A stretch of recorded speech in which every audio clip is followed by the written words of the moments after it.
Alright, we're almost at the finish line with these movies. With a lot of directors, they tend to stop making movies for big IPs after the third one. The story's told the way they tended, and just trilogies in general tend to cover an overarching story, which Michael Bay even himself was confident in ending it on a third. Shia was done, Megatron was done. Seems like most of the supporting characters weren't on the verge to return after Dark of the Moon. While the name Transformers still had some dignity and was thriving outside of the movie world, the robot universe wasn't completely killed off and was moving with one leg. Sometimes it's better to come out swinging while you can still move. But around February 2012, this still somewhat alive franchise was about to hit the end of the road in 2 years, as Paramount announced the fourth film was being made as billions of dollars was an instant green light for them. Nobody could resist resetting the entire damn thing, and having Mr. Krabs' perspective of tuning a rundown franchise with little to no continuity to make sense of, but there was another piece to the announcement which many saw a red light down the tunnel. The return of Michael Bay, who initially wanted to make 3 by the way, but love for Transformers brought him back. You know, many would have perceived the fourth installment in a new light, just a refresh of ideas. So Bay returning after, despite many people's feelings nowadays of having fun with his first 3, were a bit disappointing seeing his return since critically they've been on the weak side. I'm sure Paramount knew about this, and Lorenzo played a huge part in enforcing Bay to come back in the helm, despite many heated warnings from Spielberg for Bay to stop because he knows the idea of a fourth film not living up to the original 3. So Paramount and Bay marketed this new installment as non-identical. It's gonna be different, guys, trust me. It won't be like the last 3. The old cast of humans, not coming back. The old cast of Autobots, they cease to exist. They're getting executed. Don't kill me! The only standing statures are Bumblebee, Optimus, Aaron Kruger, who is the writer, and Michael Bay himself. But it's gonna be different, guys, don't worry.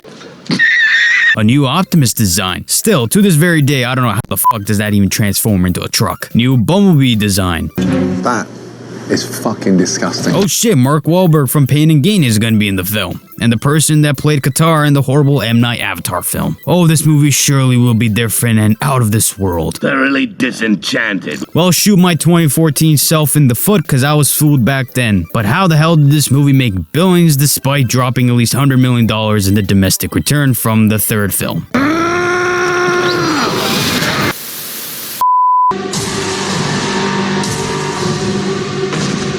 The magical late 2000s to late 2010s can be seen as major companies pandering heavily to China for the biggest fat cash they can get. And I mean extreme sucking up to China. Studios would do just about anything outrageous for profit. Paramount and Michael Bay were fully aware and had no hesitation of going through with this since Dark of the Moon did very well in China.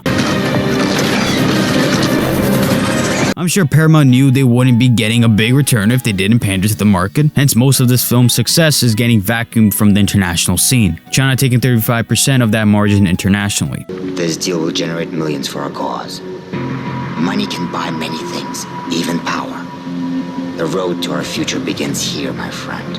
From product placements, patriotic moments from the government who play literally no part besides mentioning saving Hong Kong. The film loses itself due to the amount of funding it received from different Chinese companies that put itself in a corner to cater to that side of the world. Look, not bashing product placement of any sort, it certainly helps the case to relate to the film. As you can see, yeah, this shit feels like there's robots wrestling in a street in Hong Kong. It's more of the blatant product placements, where it's so in your face and shoved down your throats that you can simply laugh, cause at that point the movie feels like a 3-hour commercial instead of an actual film that's telling a meaning. Trying to tell a story of a failed inventor and his family who have all zero impact in this whole narrative. I'm an inventor. This could be a game changer for me if I can apply that technology. Oh my god, who the hell cares? But hey, even Paramount got sued for missing a product from a Chinese company in The Last Night that they promised to put in. How the turntables. This movie was saved from this very tactic. It's a very smart business move from Bay's end, but a failed attempt at making a competent Transformers film, as the team clearly wanted to focus more on the business aspect and the creative spectrum. Unfortunately, this very film bred an even worse film. I'll kill you!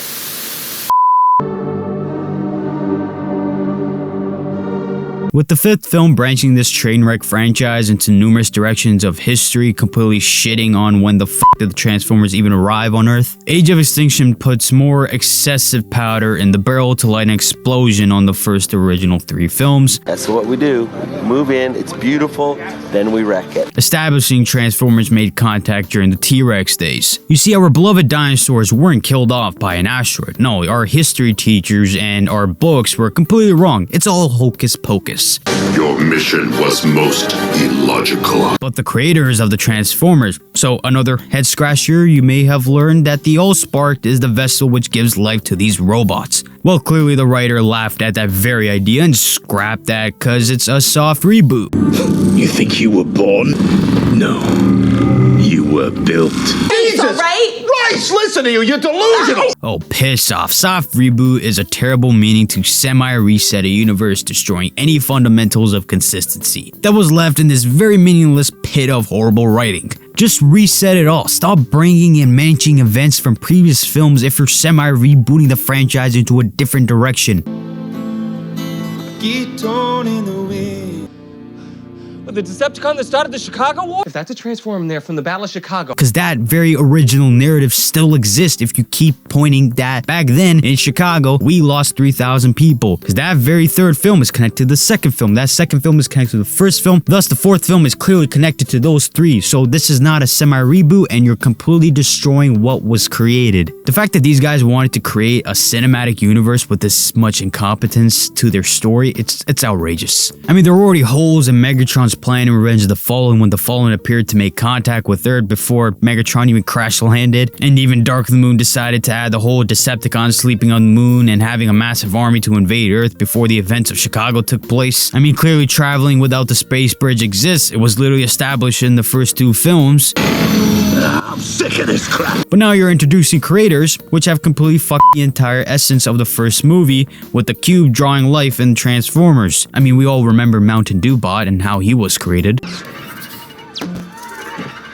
I mean, if you're going to take this big leap and adding more than there should be into the origins of Transformers, more layers and research should be conducted to make any sense of what you're conveying in the film. For my eyes, it's another slop put together to prolong the story with inessential exposition, which 90% of the time plays no huge role into this very bulletin board narrative that doesn't really make any sense.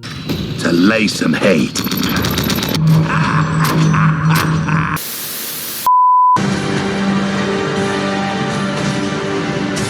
The story, even if you can call it that, begins with our lovely brand new cast of humans. Cade Yeager, played by Marky Mark, is a man from Texas trying to make a living, but nothing seems to be working for him. He's stealing power from neighbors, hasn't made a successful invention, and has skipped on rent for the past 6 months. His perverted partner, or as Cade refers to him, as an employee that he owns.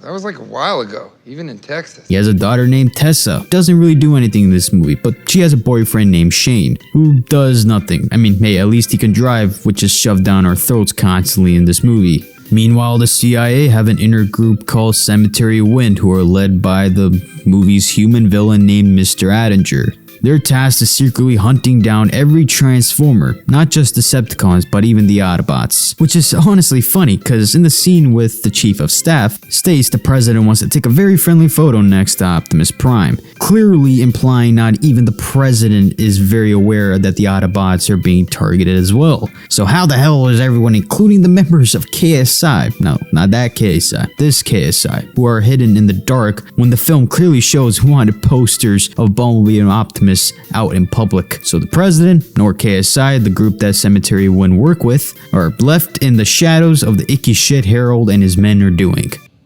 I can take you down too, Mr. Black Ops. Don't you threaten me. The film just overcomplicates itself when it didn't really need to. I see a trend with these Transformers movies. They always want to force some form of government conspiracy. In the first film, we had a secret organization called Sector 7 who dealt with extraterrestrial stuff such as Transformers entering the Earth's atmosphere, and the world, including higher-ups, were very unaware of this very organization. The second one, the president and many American government officials questioned the Autobots' involvement in human affairs, seeing them as dangerous folks and not as allies. In Dark of the Moon, NASA competing with the Russians to land on the moon as soon as the Ark crash landed. Many view this very historic event as a simple moon landing mission, but the government and NASA buried the evidence and props which were found on the Ark, away from the public eye. Now, in the fourth one, we have an underground group within the CIA working with the Transformer bounty hunter Lockdown, hunting down every single Transformer. And yes, that includes the Autobots, which nobody's aware of, including the President and the Pentagon. What the fuck? You gotta be f***ing kidding me. What's the f***ing point of this much depth and perception on this whole government conspiracy shit when the movie doesn't add much emphasis on its own subplot which plays a major part in this film? A simple solution they could have just added was just make all the Transformers as a threat, not add this stupid conspiracy where the president, the civilians, and KSI are unaware that the Autobots are being hunted. Just make everyone the target. Makes sense since the public eye will view this very attack on Chicago as aliens being far too dangerous for humans to coexist together. 3,000+ dead, families lost would certainly paint all these robots as a serious threat, similar to Civil War's plotline where the Avengers were viewed as a very vicious group and how they've handled business and the UN wanting to keep the group in check. Now these are alien robots who aren't from Earth. This will conjure a very upset group of people as the Battle of Chicago was an horrific event, which will shape the relationship between humans and Autobots. Anyways, of course the KSI robots turn evil, and Galvatron, who's been possessed and controlled by the life essence from Megatron, who was hooked for data purposes, forces the Autobots once again for the fourth time have proved themselves as heroes to fix the mistakes made by humans, cause why not? The battle is done. Optimus jetpacks himself to confront the creators, setting up a very god-awful 5th Transformers film. 'Cause I'm coming for you.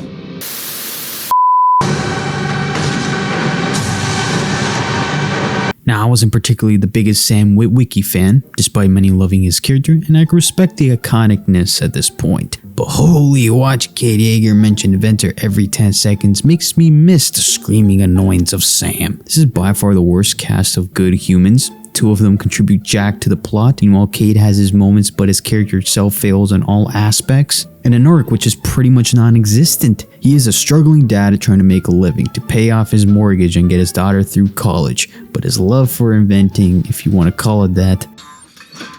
Wait, so it just brings the beer near you?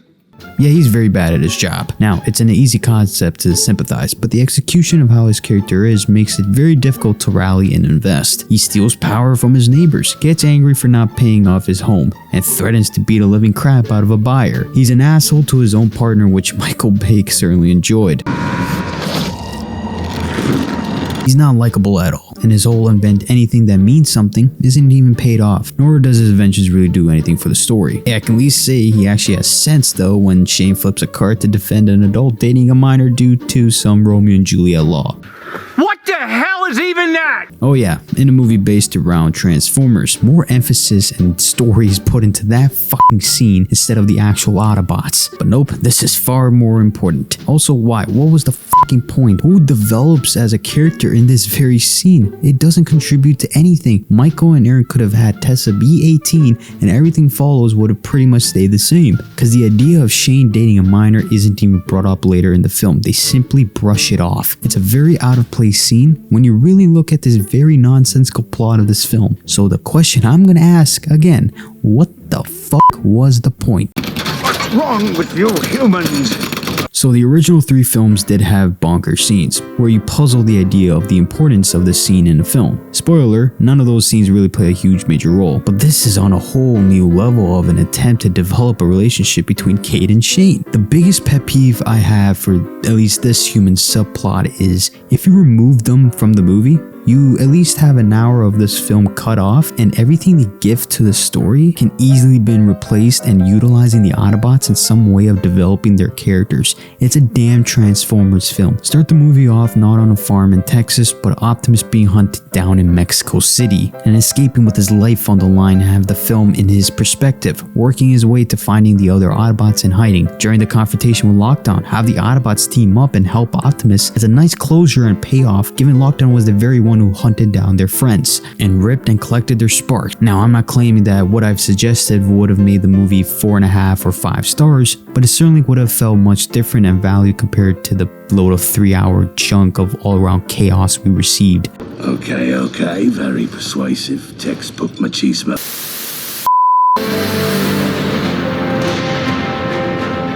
So the Autobots were completely wiped on the face of the earth the moment TF4 was announced. The only two untouchables were Optimus and Bumblebee because of the merch. They made Optimus into a knight and Bumblebee into whatever the fuck this design was. Not given the history of Autobots simply disappearing after a film, since GM either discontinued a car or a contract has ended. The writers don't even take the time to write off the robots, but I'll give Age of Extinction credit. They actually had a reason to why all the old Autobots are no longer present. Well, with the few scenes of Leftfoot and Ratchet getting brutally hunted down by Cemetery Wind and Lockdown, with Harold displaying kill cards, we can make up where all of the other Autobots' fates ended up.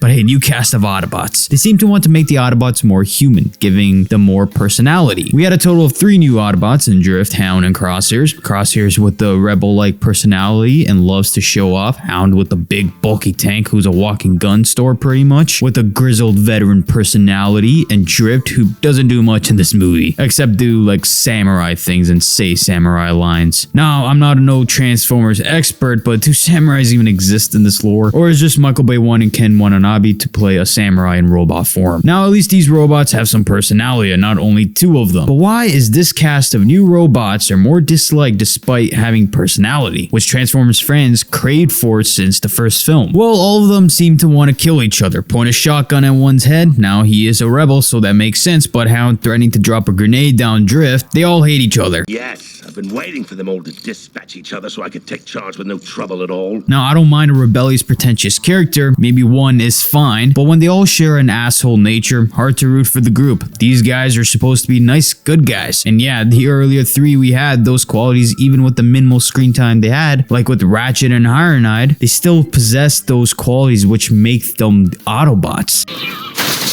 Yeah, that looks fun. With these guys, they don't share moments or genuine character interactions that don't involve killing someone. It's either violence or assholes to one another. So Michael Bay pretty much made these Autobots into the human characters he would put into these films. Oh yeah, we also have the Dinobots. I mean, they're present in the last 40 minutes, given the selling point for this film and how many trailers we've gotten showcasing Optimus riding or smacking the T-Rex around. Freedom! But hey, at least the marketing didn't fool us. That was pretty much their role in the entire film as vehicles for the Autobots. Now I can really understand the upset with the treatment of the Dinobots from G1 fans.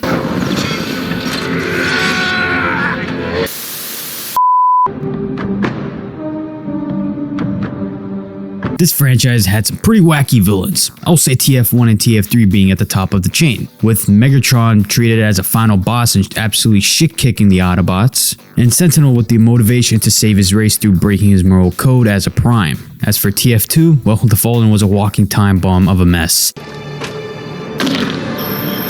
And Megatron was reduced to being the punching bag for Optimus Prime. Now, with the 4th film, you could say there was a mix of good and bad, and very generic. Harold playing the super evil anti-Transformers CIA agent, and the good with the Lockdown's motive being completely different from what we've gotten in the past, being either Autobot or Decepticon and delivering some memorable lines. I also have a saying, I don't care. And Galvatron, who's as useless as Shane and Tessa, because they could have simply saved his character for the 5th film if they were planning on incorporating the 2nd version to Megatron, because he's simply used as this plot device to set up an action set piece in Hong Kong for massive explosions and destruction with Victoria's Secret ads. Even with his present in that whole final battle, he's like, yeah guys, I'm back, so we will have another rodeo with Prime, don't you worry. There's just so many subplots in this movie. My brain just loses its cells and begins to turn off as the movie intended, because you have no idea what the fuck is going on in the main plot. What am I following? Am I following Lockdown, which should have been the only villain in this film alongside Harold, and the plot of hunting down these Autobots, using their parts for whatever American robot fiasco they're planning? Transformers Prime, in my honest opinion, had the best execution for this character, where he merely is a vessel of torture, indicating the consequences for using the Dark Energon has caught up to Megatron. And once free, he truly saw what it meant to be dealt with cruelty, and thus wanting to inflict it on others is no longer longer what he seeks, thus ending the Decepticon regime. Galvatron could have worked in this scenario if the film focused on his development and the transition instead of Brains deploying an exposition scene of how Megatron infected the body of Galvatron. Pretty funny how Stanley Tucci was complaining how he keeps looking like Megatron, and for a smartass, not pointing to the fees that are coming from the big head. Surprising is still intact with no axe scar right through the middle. Love the consistency and shedding on the world building. Hey, even his transformation is pretty goddamn putrid. When the Autobots are running from Stinger and Galvatron, there's a scene where I knew they're definitely cutting the budget. Bumblebee shoots Galvatron and he morphs in and out like particles that are morphing, similar to Iron Man's suit in Infinity War. It's awful and disrespectful to that whole ability and its essence. Could've went the Transformers Prime route, where there's a certain machinery such as the T-Cog where it allows the Transformers to transform, hence the entire storyline with Starscream. The ability isn't called particle morphing.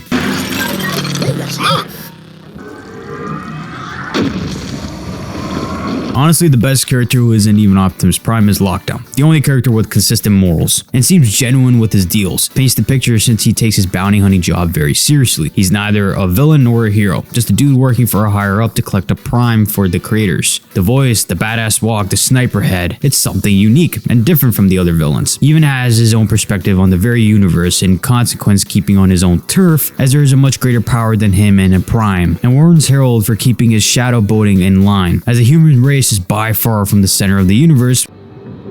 You have no idea. Wish we got more of this than Kate Eager cracking a Bud Light because why the fuck not in a Transformers movie.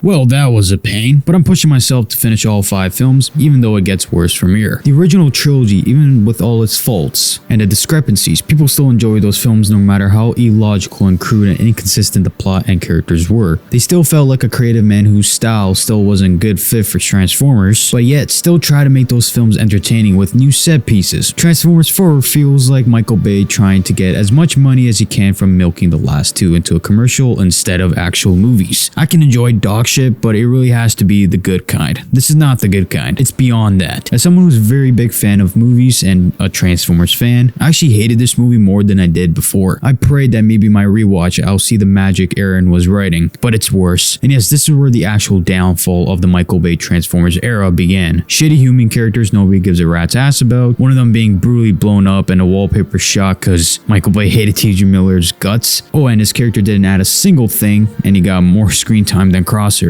Well, I got one more. Probably gonna have a lot of beer to get through that horror show. Anyways, that's it from me. So yeah, see you on the next one. Main's finished. See ya. Goodbye.